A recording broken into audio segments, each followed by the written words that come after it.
Mr. Morrison was the owner of a small company. Only 4 people worked there. One day, he came to the office and didn't find his favorite slippers. He always put them on while working. The man searched everywhere and finally spotted them on the roof of the building. Mr. Morrison was furious. He entered the office and started to question his employees. Daniel said, "I don't even know where you keep your slippers." Andrew said, "I'm terrified of heights. I have never climbed up there." Sandra said, "I'm wearing high heels today. I can hardly walk in them." Emily said, "I respect you too much to do it to you."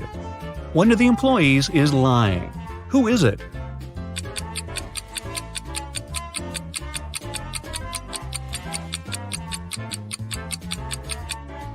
It's Andrew. He said he was afraid of heights. But on his table, there's a photo in which he's skydiving with a parachute. Uh-oh. Melissa's boyfriend proposed to her and presented a beautiful diamond ring. The girl was afraid of losing it. That's why she kept it in a box on her vanity table. Once, after a long and difficult working day, the girl came home and went straight to bed. When she woke up, the ring was gone. Melissa called the police. They asked 3 suspects, Melissa's roommate, her best friend, and her neighbor, what they had been doing the night before. Helen, Melissa's roommate for the last 3 years, said Melissa had indeed looked very tired. She took the tea Helen made for her and went to her room at 10 p.m. Helen went to bed shortly after. Eric, Melissa's best friend, said he had come to visit Melissa at about 11:30 p.m. The girl was already sleeping, but he saw a jewelry box lying open on the table. It was empty. Eric was surprised and left immediately after that. Brenda, the neighbor, said she wanted to borrow a book from Melissa, but when she called her, the girl didn't answer. So Brenda decided not to bother her so late at night. The police soon realized one of these people was lying. Who was it?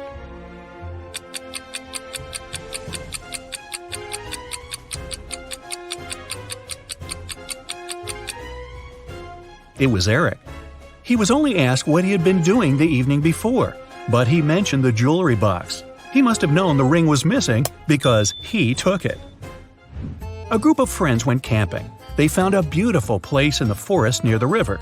They were planning to spend a week there, but on the 3rd day, Chris disappeared. The rest of the group gathered near a campfire to figure out where he could be. Paul said, "We didn't have enough firewood. I went deeper into the forest to get some. When I came back, Chris was already gone." Ashley said, "I was near the river washing my t-shirt. I stained it with ketchup during lunch." Nancy said, "I felt unwell, so I decided to take a nap. I was sleeping when an owl woke me up." One of the young people is lying. Do you know who it is?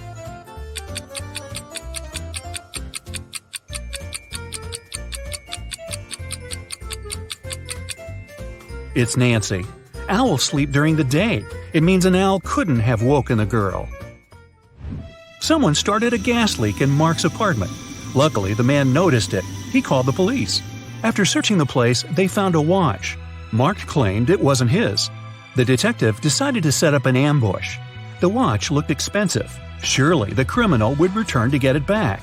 At around midnight, they heard the key turn in the door lock. In a while, a man came in. He was holding a lit candle in his hands. At first, the detective wanted to arrest the man. But after a while, he realized it wasn't the person they had been waiting for. How did he figure it out?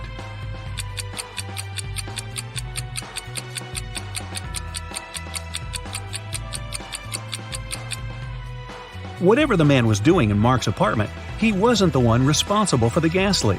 That criminal wouldn't have entered the apartment holding a burning candle. They would be sure the place was still full of gas. The police found out one particular gang was going to rob a bank. An undercover agent was sent to the restaurant where the criminals always gathered in the evening. His task was to attach a tiny GPS tracker to one of the gang members. Then the police would know about their location and would be able to prevent the robbery. The leader of the gang was the mastermind of the group.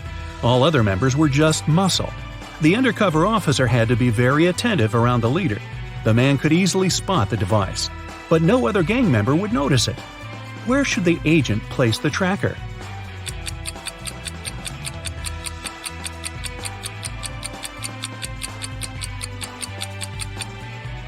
On the gang leader's backpack. He's the only person who can spot the device, but not if it's on his own back. Police got a call from the house of a wealthy man. He didn't come home after going for a jog. When several police officers arrived, they questioned all the people in the house. They were the maid, the millionaire's wife, and his driver. The maid said, "When Mr. Jones went for a jog, he asked me to prepare his breakfast. I immediately got down to work.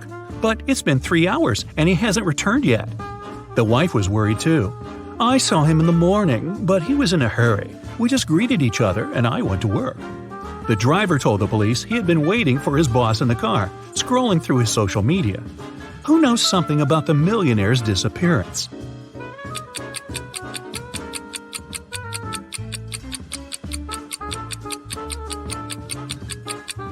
The maid is lying. If she had cut the apples for breakfast 3 hours ago, they would have already turned brown by now. Shirley got a new job as a sales assistant. She was extremely happy to receive her first salary. She went out for a walk in the park and decided to treat herself to some ice cream. She pulled out cash, but a powerful gust of wind has blown the money out of her hands.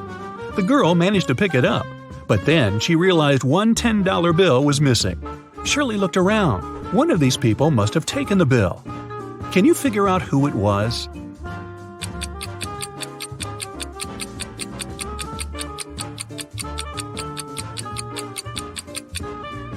It's the man in the red baseball cap. The bill is under his right foot. Detective Larson was walking along the street. Suddenly, he saw a man grab an elderly woman's bag and run away.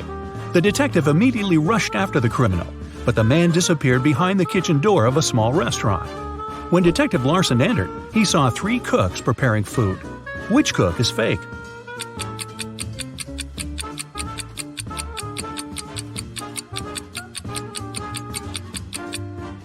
It's the man holding the salad bowl. He's the only one not wearing gloves. People began to disappear in a large town. 1 month after it started, the police came across an abandoned house. In its basement, they found 2 men. Each of them claimed that he had been locked up there and that the other man was the one to keep him in the basement. But it was clear that only one of them was telling the truth. Look at these men attentively and say who's the liar.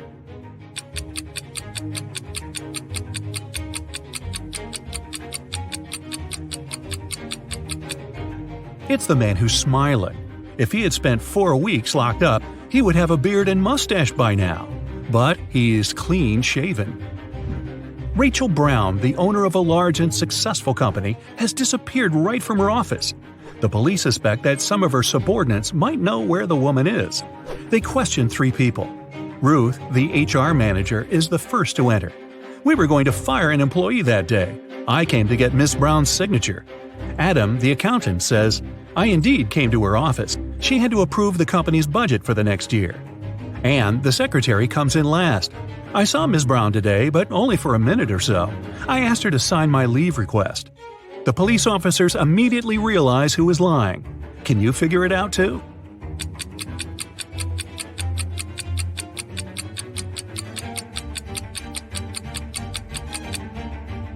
Anne is lying. The signature on her documents is different from the others. Plus, she is the person Ruth was going to fire that day. Martin bought a car in September, and now, just a month later, it's stolen. The police have 4 suspects, and all of them are Martin's friends. The crime happened at 10 p.m. on Wednesday. At that time, Alan was playing badminton in the park. Natalie was driving home from work. Roy was walking with his dog, and Rose was doing some grocery shopping. Who took Martin's car?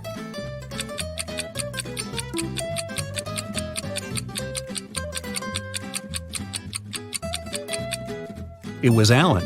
At 10 p.m. in October, it's too dark to play badminton.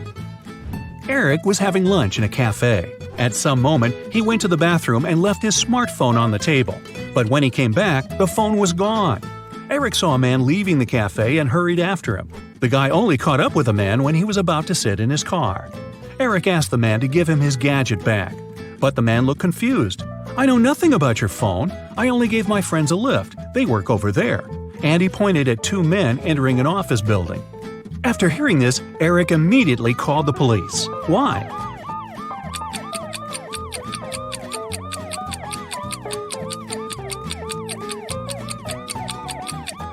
The man lied. His car was a sports convertible with just 2 seats. Such a car wouldn't fit 3 men. Oh, by the way, you get extra points if you caught the fact that Eric called the police. With what? His smartphone had been stolen.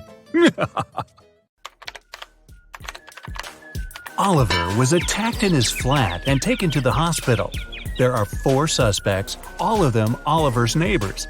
Wow, I'd find another apartment. Amelia said she'd been walking in the park since early morning. Henry explained he had been painting in his studio and had heard nothing. Jacob said he had been repairing his car.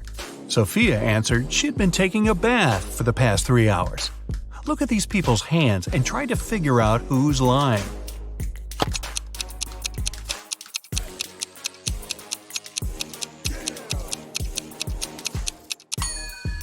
It's a bit strange that Jacob, who was repairing his car, and Henry, who was painting, both have such clean hands. But they could be wearing gloves. On the other hand, Sophia's hands and fingers don't have wrinkles. But it would be a natural skin reaction after 3 hours in a bathtub. Sophia, you've been caught smooth-handed. The police found out there was a new smuggler in town. 3 people were under suspicion. Luna, a school bus driver, Jackson, a fire truck driver, and Daniel, an ambulance driver. All of them claim to have been busy with their work since the very morning. Can you figure out who's the smuggler?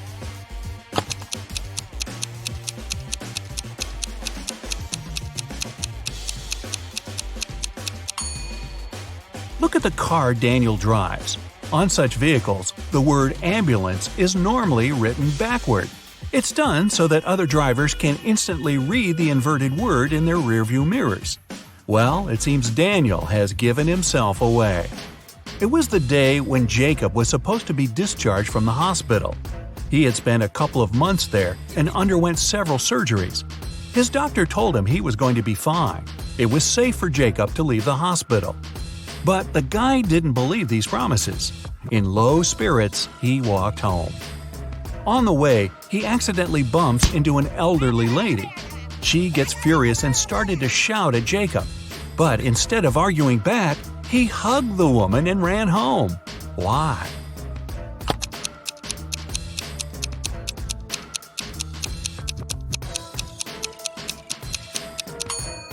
Jacob had hearing loss.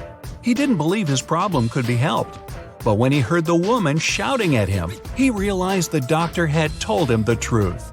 Maybe the doctor should have shouted. Chloe stayed late at the office that day. When she was driving home, the woman was worn out. At one moment, she even started to doze off. That's when it happened. She spun off the road and crashed through the fence that was on her way. She couldn't control the car anymore. It slipped down a steep hill and ended up in a lake. Chloe couldn't move her arms. They were stuck. She couldn't undo her seatbelt or open the door. The car sank to the bottom of the lake.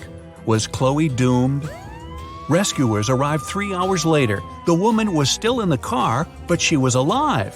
How did she survive?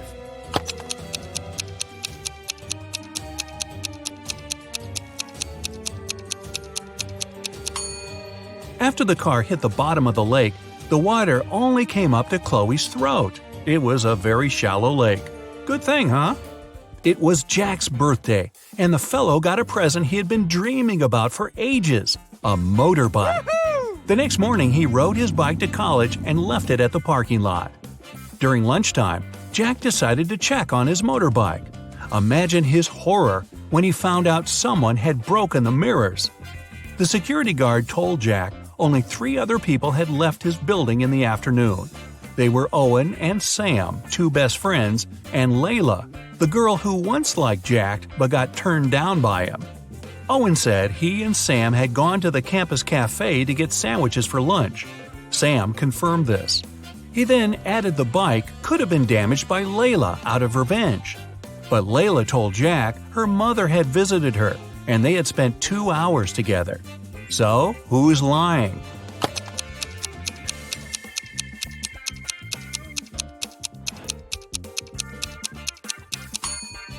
Owen has a paper bag with food delivery written on it. It means the guys ordered their lunch, not bought it in the cafe. They broke Jack's mirrors and tried to frame Layla. Not a good reflection on them, huh? Detective Taylor was chasing a dangerous criminal.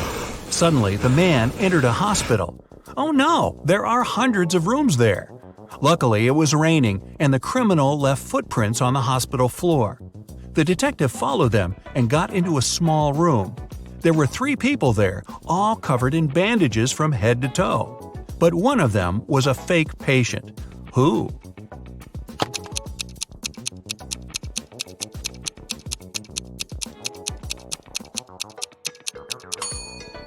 It was the dude in the middle. He didn't even have a medical chart next to his bed. Very quick job on the bandages, though. The CEO of a large company called the police. He was sure that one of his employees, Victoria, had stolen a memory card with secret information. She was going to sell it to their competitors. The police arrived at Victoria's house, but the woman didn't let them in without a warrant. The officers had to leave to get all the necessary papers. By the time they were back, Victoria had already been sitting in her car, ready to drive off. The police officers arrested the woman. They searched her car and clothes, but found nothing. And then, when they were about to give up, one of the detectives realized where Victoria kept the memory card. Can you figure it out?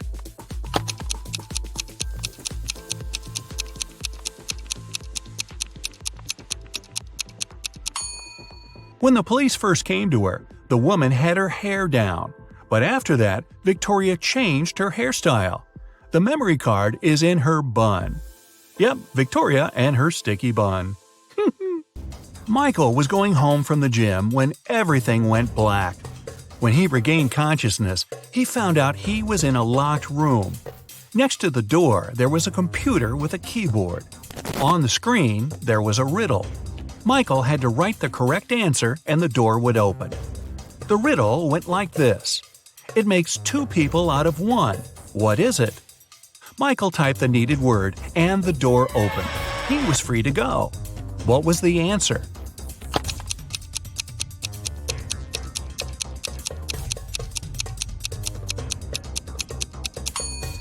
It's a mirror. Oh, I was guessing a buzzsaw, but this one is better, and not as messy. 2 best friends, Emily and Luna, came to a popular and expensive hair salon. At first, the administrator told the girls they had just one available hairstylist. But after making a phone call, she happily announced she had found another hairdresser. Emily and Luna could have their hair done at the same time. But in the process, it dawned on the girls that one of the hairstylists was fake. Which one?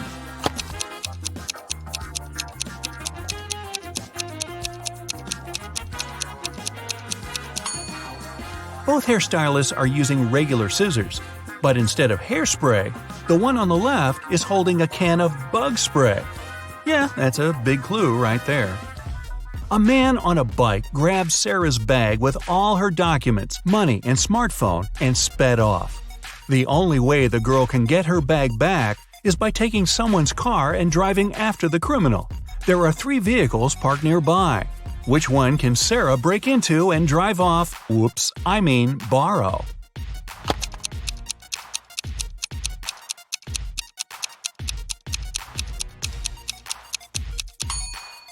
A man is sitting in the blue car. That's no good. If she decides to take the red car, CCTV will spot her. Her only option is the brown vehicle. Oh, and Sarah, don't forget to return the wheels when you get your bag back, otherwise you'll be Grand Theft Sarah. Mary and her younger brother Alex were mushroom hunting in the forest. Wait, mushroom hunting? What do? Sneak up on them so they don't escape? Anyway, they started a quarrel. Alex got angry and ran away. After several minutes, Mary rushed after him. She was still fuming, but also worried. Soon, the girl reached a small river. A man was sitting on the shore. Did you see a teenager here?" Mary asked. "Yep, he's just taken a boat and made it to the other side." But Mary didn't believe the man. Why?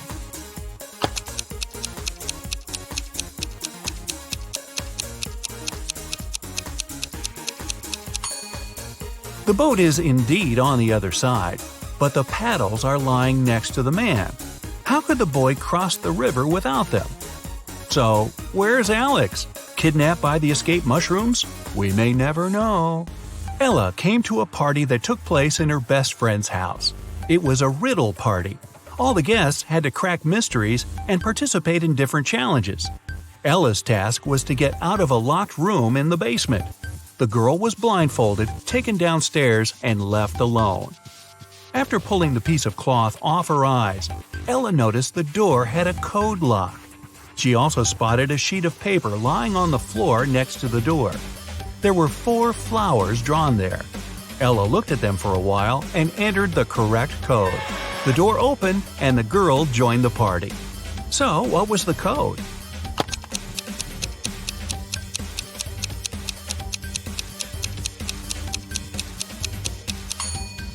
Ella counted the petals on each flower. The code was 5748. Carter was visiting his friend Mateo, who lived in another city. Mateo loved riddles. In the evening, he challenged Carter to get the key to the guest room where the guy was supposed to be sleeping. Mateo dropped the key in the bucket filled with cold water and told Carter to get it. But he couldn't touch the water or use anything to pull the key out. That night, Carter slept in the guest room. How did he get the key?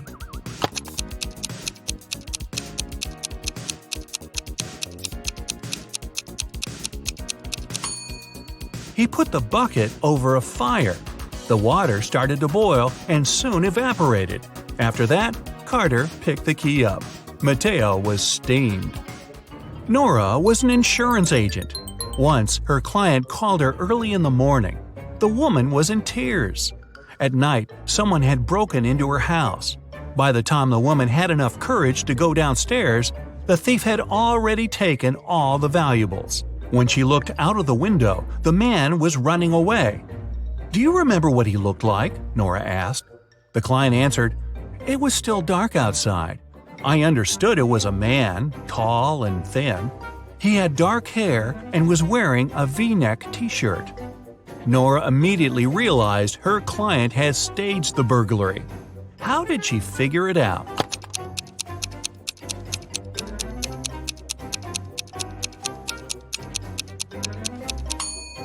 It was dark, and the man was running away from the client's house.